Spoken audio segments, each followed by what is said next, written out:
Current polity 2024కి సంబంధించి రీసెంట్గా supreme court ఇచ్చిన తీర్పులు అనేవి మనకి చాలా చాలా ఇంపార్టెంట్. సో అలా అని చెప్పి సుప్రీంకోర్టు ఇచ్చిన ప్రతి తీర్పుని మనం గుర్తుపెట్టుకోవాలంటే ప్రతి తీర్పుని గుర్తుపెట్టుకోవాల్సిన అవసరం లేదు. జస్ట్ మన రాజ్యాంగం ఎఫెక్ట్ అయ్యే విధంగా, అంటే రాజ్యాంగంలో ఏదైనా ఒక ఆర్టికల్ హైలైట్ అయ్యే విధంగా సుప్రీంకోర్టు తీర్పు ఉంటే అటువంటి తీర్పులు మాత్రం మనం చూస్తే సరిపోతుంది. సో అటువంటి గ్రౌండ్ బ్రేకింగ్ తీర్పుని సుప్రీంకోర్టు రీసెంట్గా అంటే 15th July 2024న ఒక తీర్పు ఇవ్వడం జరిగింది. డేట్ కూడా ఇంపార్టెంట్. సో ఆ తీర్పులో సుప్రీంకోర్టు ఏం చెప్పిందంటే ఎస్సీ కులాల జాబితాను మార్చే అధికారం రాష్ట్ర ప్రభుత్వాలకి లేదు అని చెప్పింది. ఇప్పుడు మనకి కాంపిటేటివ్ ఎగ్జామ్స్లో సింగిల్ లైన్ క్వశ్చన్స్ కన్నా స్టేట్మెంట్ బేస్డ్ క్వశ్చన్స్ ఎక్కువ అడుగుతున్నాడు. అంటే కింద ఇచ్చిన స్టేట్మెంట్స్లో ఏది కరెక్ట్ ఏది రాంగ్ అని అడుగుతున్నాడు. కాబట్టి ఈ టాపిక్ సంబంధించి ఇన్డెప్త్ నాలెడ్జ్ మనకు ఉండాలి. సో ఇప్పుడు నేను చెప్పే ప్రతి పాయింట్ మనకి ఇంపార్టెంట్, జాగ్రత్తగా గుర్తుపెట్టుకోండి. సో ఇలా షెడ్యూల్ కులాల జాబితాను మార్చే అధికారం రాష్ట్రాలకు లేదని చెప్పి సుప్రీంకోర్టు ఏ రోజు తీర్పిచ్చిందంటే 15th July 2024ని ఇచ్చింది. ఈ తీర్పిచ్చిన ధర్మాసనం లేదా బెంచ్లో ఉన్న జడ్జెస్ ఎవరెవరంటే విక్రమ్నాథ్, ప్రశాంత్ కుమార్ మిశ్రా. ఈ విక్రమ్నాథ్, ప్రశాంత్ కుమార్ మిశ్రా అనే ఇద్దరు సభ్యులతో కూడిన ధర్మాసనం ఈ తీర్పిచ్చింది. నెక్స్ట్, రాజ్యాంగంలో ఏ ఆర్టికల్ని బేస్ చేసుకుని ఈ తీర్పిచ్చిందంటే ఆర్టికల్ 341. ఏ రాష్ట్రానికి అగెనెస్ట్గా ఈ తీర్పిచ్చిందంటే బీహార్ రాష్ట్రానికి అగెనెస్ట్గా ఈ తీర్పు ఇవ్వడం జరిగింది. సో అసలు ఏం జరిగిందంటే బీహార్లో ఒక కమ్యూనిటీ ఉంది, తంతి తంత్వా కమ్యూనిటీ అని చెప్పి ఒక కమ్యూనిటీ ఉంది. ఏంటంటే ఈ కమ్యూనిటీ వీవర్స్ కమ్యూనిటీ అనమాట. అంటే నేత పని వాళ్ళ కమ్యూనిటీ, బట్టలు నేసి అమ్మే వాళ్ళ కమ్యూనిటీ అనమాట ఈ తంతి తంత్వా కమ్యూనిటీ అనేది. ఈ తంతి తంత్వా క్యాస్ట్ ఏ కేటగిరీలోకి వస్తుందంటే బీహార్లో ఎక్స్ట్రీమ్లీ బ్యాక్వర్డ్ కేటగిరీకి వస్తుంది.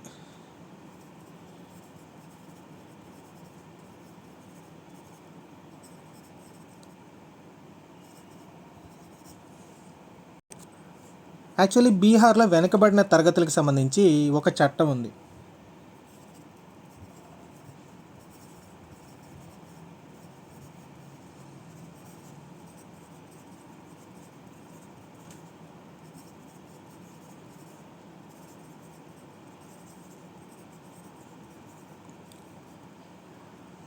Bihar reservation of vacancies in posts and services act 1991. So పేరుని బట్టి ఈ చట్టం దేని గురించి అనేది మనకు అర్థమవుతుంది. దేని గురించి ఇది ప్రభుత్వ శాఖల్లో పోస్టులకు సంబంధించి రిజర్వేషన్స్ ఏ విధంగా కల్పించాలనేది బీహార్ గవర్నమెంట్ రూపొందించిన చట్టం అనమాట 1991. సో ఈ చట్ట ప్రకారం ఈ తంతి తంత్వా కమ్యూనిటీ ఏ కేటగిరీలో ఉందంటే ఎక్స్ట్రీమ్లీ బ్యాక్వర్డ్ కేటగిరీలో ఉంది. సో అదేవిధంగా బీహార్లో ఇంకొక క్యాస్ట్ ఉంది. ఆ క్యాస్ట్ పేరు ఏంటంటే పాన్ సవాసి క్యాస్ట్ అంట. ఈ పాన్ సవాసి క్యాస్ట్ కూడా వీవర్స్కి సంబంధించింది, వీవర్ కమ్యూనిటీకి సంబంధించింది. బీహార్లో కొన్ని ఏరియాస్లో ఈ తంతి కమ్యూనిటీ, పాన్ కమ్యూనిటీ రెండు కూడా ఇంటర్చేంజబుల్ వేలో వాళ్ళు యూజ్ చేయడం జరుగుతుంది. అంటే ఈ కాస్ట్లో మనుషులు ఈ కాస్ట్లో మనుషులతోటి వివాహ సంబంధాలు కలిగి ఉంటారు. ఆల్మోస్ట్ రెండు కాస్ట్లు కూడా సిమిలర్గా ట్రీట్ చేయడం జరుగుతుంది సామాజిక పరంగా. సో బీహార్ గత చరిత్ర అంటే సోషో హిస్టారిక్ ఫ్యాక్టర్ని చూసుకున్నా సరే రెండు కాస్ట్లు కూడా ఆల్మోస్ట్ ఈక్వలెంట్. కాకపోతే ఈ తంతి తంత్వా కమ్యూనిటీ ఎక్స్ట్రీమ్లీ బ్యాక్వర్డ్ కేటగిరీలో ఉంది కదా, కానీ ఈ పాన్ సవాస కమ్యూనిటీ ఏ కేటగిరీలో ఉందంటే ఎస్సీ కేటగిరీలో ఉంది. సో ఇక్కడ జాగ్రత్తగా చూడండి, బీహార్ రాష్ట్రం యొక్క సామాజిక చరిత్ర పరంగా చూసుకుంటే తంతి కమ్యూనిటీ, పాన్ కమ్యూనిటీ రెండు కమ్యూనిటీస్ కూడా సమాన హోదాను కలిగి ఉన్నాయి. కాకపోతే మన గవర్నమెంట్ రిజర్వేషన్స్ పరంగా చూసుకుంటే ఒక కమ్యూనిటీ ఏమో ఎక్స్ట్రీమ్లీ బ్యాక్వర్డ్ కేటగిరీలో ఉంది, ఇంకొక కమ్యూనిటీ ఎస్సీ కేటగిరీలో ఉంది. సో ఇప్పుడు పొలిటికల్ మైలేజ్ కోసం బీహార్ గవర్నమెంట్ 2015లో, ఇంకా ఎగ్జాక్ట్ చెప్పాలంటే 1 July 2015, ఈ 1 July 2015లో ఏం చేసిందంటే బీహార్ గవర్నమెంట్ ఒక రిజల్యూషన్ పాస్ చేసింది. ఆ రిజల్యూషన్ ప్రకారం ఇక్కడ నుంచి Tanti Tantwa community is equal to Pan సవాల్టీ కమ్యూనిటీ అని చెప్పింది. దానికి అనుగుణంగా ఈ బీహార్ చట్టం ఉంది కదా, Bihar reservation of vacancies in posts and services act 1991లో చిన్న సవరణ చేసింది. సో ఈ సవరణ చేసి ఇక్కడ నుంచి తంతి తంత్వా కమ్యూనిటీ, పాన్ సవాసి కమ్యూనిటీ రెండు కూడా సమాన హోదాని కలిగి ఉంటాయని చెప్పి అనౌన్స్ చేయడం జరిగింది. సో ఆబ్వియస్లీ ఏమవుతుంది, ఈబీసీ కేటగిరీలోని తంతి తంత్వా కమ్యూనిటీ ఇక్కడ నుంచి ఎస్సీ కేటగిరీగా కన్సిడర్ చేయడం జరుగుతుంది. సో వీళ్ళకి కూడా ఎస్సీ రిజర్వేషన్స్ అనేవి వర్తిస్తాయి. సో 2015 నుంచి వీళ్ళు కూడా ఎస్సీ హోదాలో గవర్నమెంట్ జాబులు పొందడం మొదలెట్టారు. కానీ దీనివల్ల ఆల్రెడీ షెడ్యూల్డ్ క్యాస్ట్ హోదాలో ఉన్న వాళ్ళకి కొంచెం రిజర్వేషన్స్ తగ్గుతాయి కదా, ఎందుకంటే వాళ్ళకి కాంపిటీషన్ ఎక్కువైపోతుంది. కాబట్టి ఆల్రెడీ షెడ్యూల్డ్ క్యాస్ట్ హోదాలో ఉన్న వాళ్ళు ఏం చేశారంటే హైకోర్టులో కేసు వేశారు, పాట్నా హైకోర్టులో.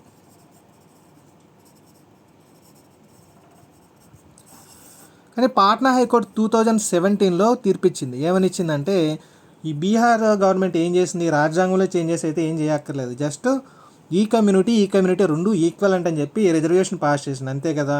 లిస్టులో చేంజెస్ అయితే ఏం చేయలేదు కాబట్టి ఇది కాన్స్టిట్యూషన్కి అంటే రాజ్యాంగానికి అగెనెస్ట్ కాదు అని చెప్పి పాట్నా హైకోర్టు 2017లో తీర్పిచ్చింది. ఓకే, సో జస్ట్ క్లారిఫికేషన్ అనేది ఇచ్చింది అంతే. బీహార్ గవర్నమెంట్ యాక్ట్ ఏంటంటే జస్ట్ క్లారిఫికేటరీ యాక్ట్, అంటే ఈ క్యాస్ట్ రెండు ఈక్వల్ అని చెప్పి ఒక క్లారిఫికేషన్ మాత్రం ఇచ్చింది according to socio historic factors. So దీనివల్ల రాజ్యాంగానికి ఏమీ నష్టం లేదు కాబట్టి ఇది అప్హెల్డ్ చేసిందనమాట. 2017లో ఈ బీహార్ గవర్నమెంట్ చర్యని పాట్నా హైకోర్టు సమర్థించింది.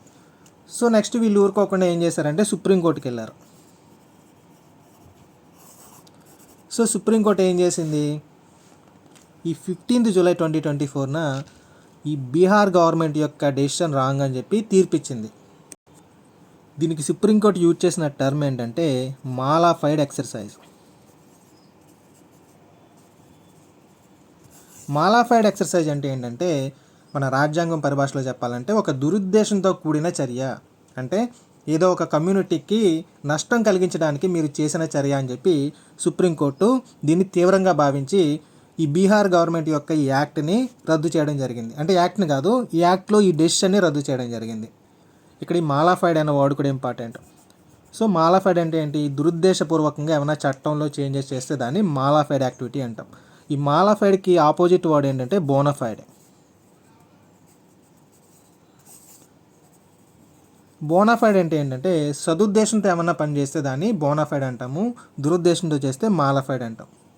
సో సుప్రీంకోర్టు బీహార్ గవర్నమెంట్ని అడిగింది, అసలు ఎవరిని అడిగి మీరు ఈ డెసిషన్ తీసుకున్నారంటే బీహార్ గవర్నమెంట్ ఏం చెప్పిందంటే మేము చేసింది ఏంటి, జస్ట్ క్లారిఫికేషన్ మాత్రమే ఇచ్చాం, ఈ రెండు కమ్యూనిటీస్ ఈక్వల్ అని క్లారిఫికేషన్ మాత్రమే ఇచ్చాము.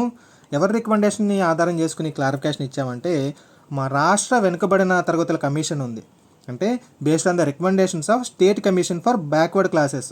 సో ప్రతి రాష్ట్రానికి వెనుకబడిన తరగతుల కమిషన్ ఉంటుంది కదా, సో అలాగే మా రాష్ట్ర వెనుకబడిన తరగతుల కమిషన్కి అనుగుణంగా ఈ రిజల్యూషన్ అనేది మేము పాస్ చేయడం జరిగిందని బీహార్ గవర్నమెంట్ చెప్పింది. సో బీహార్ గవర్నమెంట్ చెప్పిన ఈ వాదనతోటి సుప్రీంకోర్టు ఏకీభవించలేదు. సుప్రీంకోర్టు చెప్పింది ఏంటి, రాజ్యాంగంలో మనకు ఒక ఆర్టికల్ ఉంది. ఏంటి ఆర్టికల్ 341. మనం రాజ్యాంగంలో చూసుకుంటే ఇలా ప్రత్యేక వర్గాలకి అంటే వెనుకబడిన వర్గాలకి ప్రత్యేక రిజర్వేషన్లు లేదంటే ప్రత్యేక అవకాశాలు కల్పించడానికి సంబంధించిన పార్ట్ ఏ పార్ట్ అంటే కాన్స్టిట్యూషన్లో 16వ భాగం. రాజ్యాంగంలో 16వ భాగం ఏం చెప్తుంది, ప్రత్యేక వర్గాలకి కల్పించే ప్రత్యేక అవకాశాల గురించి చెప్తుంది. దీనిలో ఏ ఆర్టికల్స్ వస్తాయంటే ఆర్టికల్ 330 నుంచి 342 వరకు వస్తాయి. ఇంకా క్లియర్గా చెప్పాలంటే 342A వరకు వస్తాయి. ఇది చాలా ఇంపార్టెంట్. ఓకే, సో వెనుకబడిన వర్గాలకి సంబంధించి ప్రత్యేక అవకాశాల గురించి రాజ్యాంగంలో చెప్పే భాగం ఏంటంటే 16వ భాగం.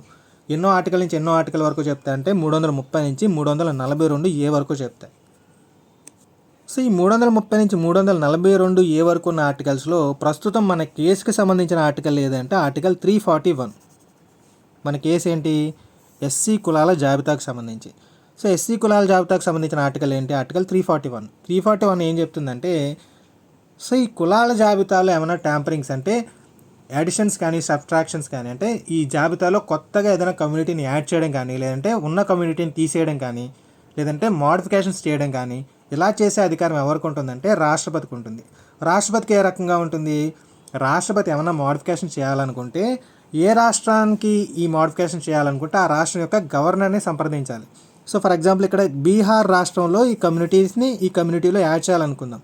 సో బీహార్ రాష్ట్ర గవర్నర్ని సంప్రదించి రాష్ట్రపతి ఏం చేయాలంటే ఒక నోటిఫికేషన్ రిలీజ్ చేయాలి. ఆ నోటిఫికేషన్ అకార్డింగ్ టు పార్లమెంటు చట్టాలు చేస్తుంది. సో ఈ రకంగా మాత్రమే మీరు ఒక కమ్యూనిటీని వేరే కమ్యూనిటీలో మెర్జ్ చేయగలుగుతారు. ఓకే, సో రేపు ఎగ్జామ్లో డైరెక్ట్ క్వశ్చన్ అడిగాడు అనుకుందాం. సో ఆర్టికల్ 341 ప్రకారం ఏదైనా కులాల జాబితాను మార్చే అధికారం ఎవరికి ఉంటుంది అని చెప్పి, లేదంటే ఏ వేలో ఏ అప్రోచ్ ద్వారా ఈ కులాల జాబితాను మార్చవచ్చు అంటే ఆన్సర్ ఏంటంటే పార్లమెంటు చట్టం ద్వారా.